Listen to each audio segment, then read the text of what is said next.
오늘도 보러 와주셔서 감사합니다. 다름이 패밀리 예상 줄거리 시작합니다. 지승 회장의 아내 백지연은 100억을 잃어버린 후에도 그 돈을 되찾기 위해 끊임없이 고심하고 있었습니다. 남편 지승돈과 아들 서강주조차도 지연에게 그 돈을 포기하라고 권했지만 그럴 수 없었습니다. 그 돈은 돌아가신 아버지의 유산이자 그녀가 그동안 감춰왔던 미래를 위한 비밀 재산이었기에 더더욱 잊을 수 없었습니다. 그 돈이 도난당한 후 시간이 흐르면서 지연은 여러 가지 방법으로 실마리를 찾아보려 했습니다. 경찰이 사건을 조사했지만 도둑 중 한 명은 이미 죽었고 나머지 한 명은 감옥에 갇혀있는 상황이었습니다. 그럼에도 불구하고 돈이 어디에 있는지에 대한 정보는 전혀 얻지 못했고 지연은 답답함에 휩싸여 있었습니다. 그러던 중 이다림의 눈 수술이 성공적으로 이루어졌다는 소식을 들은 지연은 알 수 없는 불안감을 느끼기 시작했습니다. 돈이 없는 상태였던 봉이가 어떻게 그 큰 수술비를 마련했을까 하는 의문이 들었습니다. 이다림은 봉이의 딸로 시각 장애를 치료하기 위해 엄청난 수술비가 필요했지만 봉이 가족은 경제적으로 큰 어려움을 겪고 있었습니다. 하지만 어느 날 갑자기 이다림이 무사히 수술을 받게 되었다는 소식을 듣고 지연은 의아함을 감출 수 없었습니다. 한번 의심이 들자 마음이 놓이지 않았습니다. 지연은 계속해서 수술비에 대한 의문을 품었고 우연히 안길래와 이만득의 대화를 듣게 되었습니다. 안길래가 무심코 내뱉은 말, 그 돈이 없었으면 수술은 꿈도 못 꿨을 거야 라는 말에 지연은 깜짝 놀랐습니다. 지연은 곧바로 그 말이 무엇을 뜻하는지 물었지만 안길래는 당황한 표정으로 대화를 회피하려 했습니다. 이때부터 지연은 강하게 의심하기 시작했습니다. 어디서 갑자기 그렇게 많은 돈이 생긴 걸까? 그날 밤 지연은 서강주와 봉이 그리고 안길래의 행동을 더 주의 깊게 살피기 시작했습니다. 지연은 청렴 세탁소에서 봉이와 강주가 자주 만나는 것을 이상하게 생각했고 그들의 대화를 엿듣기로 결심했습니다. 그리고 그날 밤 몰래 청렴 세탁소 창문 너머로 봉이와 안길래가 돈에 대해 이야기하는 것을 듣게 됩니다. 그 돈이 없었으면 큰일 날 뻔했어. 근데 이젠 다림이 수술도 끝났으니 좀 더 조심해야 돼. 안길래의 말에 지연은 큰 충격을 받았습니다. 곧바로 의심이 커진 지연은 사건의 실마리를 찾기 위해 보다 적극적인 조사를 시작했습니다. 그러던 중 한 가지 결정적인 단서를 발견하게 됩니다. 바로 봉이의 집에 숨겨져 있던 수상한 물건, 다름 아닌 도둑들이 산에 묻어두었던 돈다발이었습니다.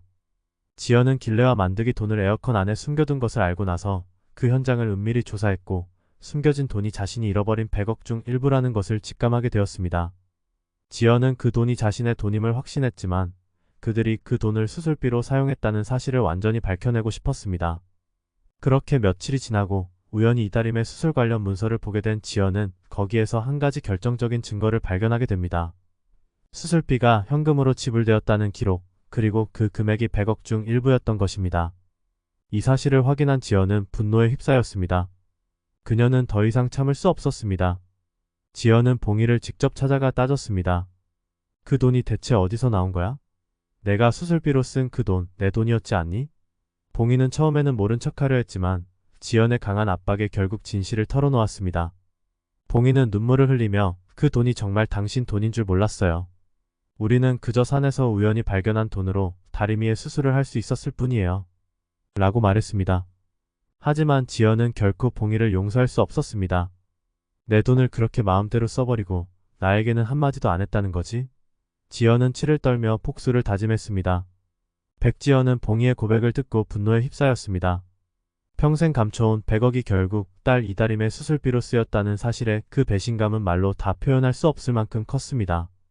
자신의 고통스러운 삶을 바쳐 지켜왔던 돈이 자신의 가족조차 배제하고 감춰온 유산이 가족의 손에 의해 멋대로 쓰였다는 사실이 그녀를 더욱 괴롭혔습니다. 분노가 치밀어 오른 지연은 결코 용서할 수 없다는 결심을 굳혔습니다. 이제 그녀의 목표는 단순히 돈을 되찾는 것이 아니라 봉이와 그녀의 가족을 완전히 무너뜨리는 것이었습니다. 먼저 지연은 감옥에 있는 오민기, 즉 지연의 집에서 일하던 기사였으나 결국 100억을 훔치고 도망쳤던 한 명을 찾아가기로 결심했습니다. 지연은 오민기를 이용해 자신이 놓친 퍼즐 조각을 맞출 수 있을 거라 생각했습니다. 그는 도둑들 중 살아남은 유일한 인물이었고 그의 입에서 진실을 들을 수만 있다면 자신이 잃어버린 돈의 행방을 명확히 알 수 있을 것이라 확신했습니다. 지연은 오민기를 만나기 위해 교도소를 찾았습니다. 여러 인맥을 동원해 그와 면회할 수 있는 자리를 만들었고 드디어 마주 앉게 된 순간 지연은 차가운 시선으로 그를 바라보았습니다. 오민기, 당신이 훔쳐간 돈. 그 돈이 어디로 갔는지 알아? 오민기는 이미 죄를 지고 감옥에서 죗값을 치르고 있었지만 지연의 질문에 놀라며 눈을 피했습니다. 그는 지연이 그 돈을 잃어버리고 난 뒤 벌어진 일들에 대해 전혀 알지 못했지만 그녀의 눈빛에서 느껴지는 분노에 압도되어 침묵을 깼습니다. 의학산에 돈을 묻어두고 난 이후 나는 경찰에 잡혔습니다. 하지만 나와 함께 있던 양길수는 산에서 내려오다 죽었습니다. 그 돈을 찾을 수 있는 건 결국 그의 죽음 뒤에 남은 산속의 흔적뿐입니다. 오민기는 고백했습니다. 지연은 그의 말을 듣고 생각에 잠겼습니다. 산에 묻힌 돈이 길순의 죽음과 함께 사라졌다는 사실을 알고 있던 그녀는 더욱 단서를 찾아야 한다는 생각에 사로잡혔습니다. 그리고 결국 그 돈을 어떻게 해서든 다시 되찾아 봉이를 파멸시키겠다는 결심이 더욱 강해졌습니다. 교도소를 나와 돌아온 지연은 봉이의 세탁소를 몰래 찾아가기로 결정합니다. 그녀는 봉이가 어떻게 해서 그 돈을 손에 넣었는지 그 돈의 흔적을 직접 확인하고자 했습니다. 세탁소 문이 닫힌 밤 지연은 아무도 없는 가게 안으로 몰래 들어갔습니다. 그리고 봉이가 장부를 보관하는 서랍을 뒤지기 시작했습니다. 그곳에서 지연은 봉이가 수첩에 기록해둔 내용을 발견했습니다. 봉이는 이다림의 수술비로 사용된 금액과 날짜를 적어두었고 그 금액은 지연이 잃어버린 돈과 일치했습니다. 그 순간 지연은 모든 퍼즐이 맞춰졌다는 사실을 깨달았습니다. 그 돈이 결국 봉이의 손을 거쳐 이다림의 수술비로 쓰였다는 사실을 알게 된 것이었습니다. 이제 지연은 단순히 이 사실을 봉이에게 따지는 것만으로 끝내지 않겠다고 결심했습니다. 그녀는 복수를 철저하게 계획하고 있었고 그 복수는 봉이의 삶을 송두리째 무너뜨리는 것이 목표였습니다. 지연은 봉이의 세탁소와 관련된 비리를 파헤치기 시작했습니다. 자금의 흐름, 불법적인 거래 내역, 탈세 의혹 등을 철저히 조사하며 봉이를 법적으로도 몰락시키기 위한 증거를 수집했습니다. 그리고 이 모든 사실을 남편 치승돈 회장에게도 알리지 않은 채 조용히 복수를 시작했습니다. 하지만 지연은 여기서 멈추지 않았습니다. 그녀는 이다림의 수술비 출처를 언론에 흘리기로 결정했습니다. 병원의 기록을 통해 수술비가 비정상적인 방법으로 지급되었음을 알리며 봉이의 명성을 완전히 망가뜨릴 계획이었습니다. 지연은 끝없이 복수를 계획하며 그들의 몰락을 기다렸습니다. 그녀가 준비한 함정은 천천히 봉이와 그녀의 가족을 덮칠 것이었고 그들이 무너져 내리는 모습을 지켜보며 지연은 복수의 쾌감을 느낄 수 있을 거라 확신했습니다. 백지연은 탐욕스럽게 복수의 계획을 세워 봉이를 파멸시키기 위해 치밀하게 구성을 시작했습니다.